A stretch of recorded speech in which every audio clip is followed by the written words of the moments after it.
हाय दोस्तों, आज हम बात करने वाले हैं एसी और डीसी करंट में क्या अंतर है। सबसे बड़ा अंतर ये पूछा जाता है कि एसी करंट क्या होता है, डीसी करंट क्या होता है। भाई देखो, जितने भी इलेक्ट्रिशियन, इलेक्ट्रॉनिक फिटर, मैकेनिक वाले हैं, इंटरव्यू में या फिर कहीं पे आम टेक्निकल डिग्री में आपसे ये क्वेश्चन आपसे पूछे जाते हैं। तो हम सबसे पहले बता देते हैं कि जो एसी है, एसी का पूरा नाम है अल्टरनेटिव करंट।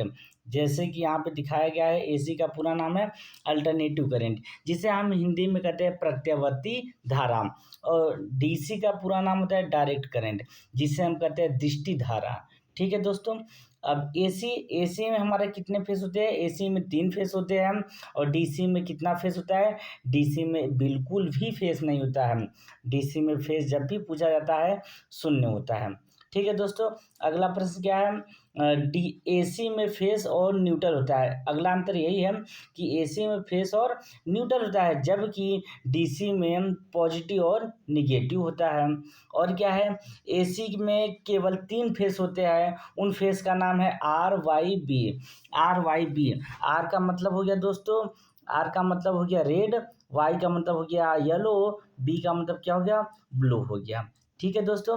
जबकि डीसी में केवल प्लस ही होता है, जबकि डीसी में केवल प्लस होता है। ओके। उसके बाद अब देखते हैं, एसी कम खतरनाक होता है, जबकि डीसी क्या होता है? वो अधिक खतरनाक होता है। जो एसी होता है, एसी कम खतरनाक होता है और डीसी ज़्यादा खतरनाक होता है। अगर आपको कंपैरिजन करना है कि सबसे अधिक खतरनाक वोल्टेज कौन है, तो आपने 250 वोल्टेज जो है एसी का ले लीजिए और 250 डीसी का, तो आपको सबसे खतरनाक डीसी वोल्टेज मिलेगा। क्यों हम लोग आज टच करते हैं कि बैटरी में जो है कम वोल्टेज आता है, एसी में अधिक आता है।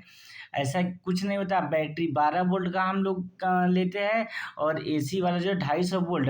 अगर आपको कंपैरिजन करना है तो दोनों को सेम रखो, फिर पता चल जाएगा कौन ज़्यादा खतरनाक है।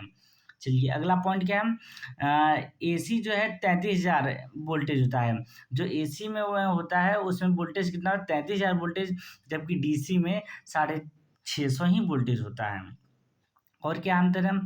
एसी एसी की स्पीड जो होती है, उसकी स्पीड जो होती है कम होती है। एसी की स्पीड क्या होती है? कम होती है। और दूरी क्या होती है? अधिक होती है। जबकि डीसी में क्या होता है? डीसी की स्पीड तेज होती है। डीसी की स्पीड तेज होती है और वह कम दूरी तक ही होता है। इसलिए तो क्या जनरेटर में जो जनरेटर डीसी पे वर्क करता है, ज़्यादा दूर तक हमारा नहीं जाता है। जबकि एसी जो है, एसी सप्लाई वाला हमारे कई मीलों मीलों दूर तक ही चला जाता है। और क्या होता है? एसी में ट्रांसफार्मर का यूज होता है। एसी में हम ट्रांसफार्मर का यूज करते हैं, जबकि डीसी में ट्रांसफार्मर यूज नहीं होता है। अब जो ट्रांसफार्मर होता है वो केवल एसी पर ही काम करता है, डीसी पर नहीं। और क्या है? डीसी से एसी से डीसी को चेंज करने के लिए मेन पॉइंट ये है दोस्तों, एसी से डीसी को कन्वर्ट करने के लिए हम डायोड या रेक्टिफायर का इस्तेमाल करते हैं। रेक्टिफायर यानी एक इस टाइप का बनाते हैं रेक्टिफायर। और डायोड या डायोड का सिंबल हम लोग बनाते हैं दोस्तों। डायोड का ये सिंबल बनाते हैं, ये होता है। ठीक है। तो डायोड या रेक्टिफायर का क्या करते हैं? हम इस्तेमाल करते हैं। ठीक है दोस्तों। अब इसी प्रकार के हम, जबकि डीसी से एसी में कन्वर्ट करने के लिए, डीसी से एसी में कन्वर्ट करने के लिए हम इन्वर्टर का इस्तेमाल करते हैं। किसका इस्तेमाल करते हैं? इन्वर्टर का। ठीक है, इन्वर्टर का। और क्या है?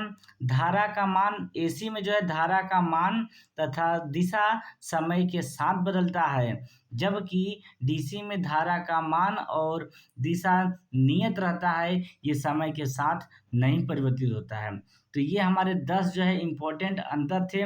और हम अंतर ये कह सकते हैं, एसी में जो करंट होता है, एसी जो हमारा एसी करंट जो है ऊपर नीचे करके चलता रहता है, ये है दोस्तों। जबकि डीसी में क्या होता है? जबकि डीसी में डायरेक्ट हमारा चलता है। एक हमारा अंतर ये भी हो गया दोस्तों। और कह सकते हैं, एसी का जो सिंबल होता है, ये ए लिखकर, कैपिटल ए से लिखकर ऐसे रहता है, या डीसी में डी लिखकर रहता है। या फिर एक और अंतर हम बता सकते हैं दोस्तों, कि एसी जो होता है, एसी में ऊपर नीचे होता है। डीसी में क्या होता है? या एसी में ऐसे ऊपर नीचे करके रहेगा, और जबकि डीसी में ऐसे दो बराबर के चिन्ह रहेंगे। ये हमारे क्या है एसी और डीसी के अंतर हो गया। तो दोस्तों ये आपको वीडियो कैसा लगा? अगर अच्छा लगा तो लाइक और सब्सक्राइब ज़रूर करना। ठीक है, धन्यवाद।